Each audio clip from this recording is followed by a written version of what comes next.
Alright guys, a quick one. Here, I'll detail how to change dark mode in iPhone. So if at the end of this you found this helpful and informative, please don't forget to like and then subscribe.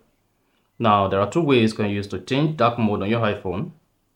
The first approach is via the settings. So, open your iPhone settings.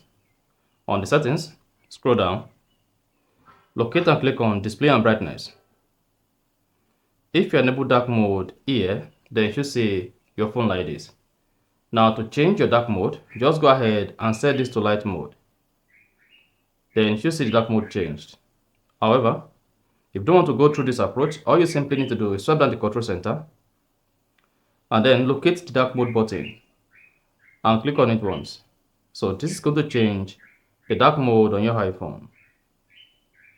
Alternatively, if you want to change dark mode for apps on your iPhone, all you need to do is press and hold your iPhone screen, click on edit at the top left, locate and click on customize. Then if you have dark mode set up, what you simply need to do is while on the customize page, just choose light or set this to automatic to be able to change the dark mode automatically. And that's it. So that's exactly how to change dark mode in iPhone. So if you found this helpful and informative, please don't forget to like and then subscribe.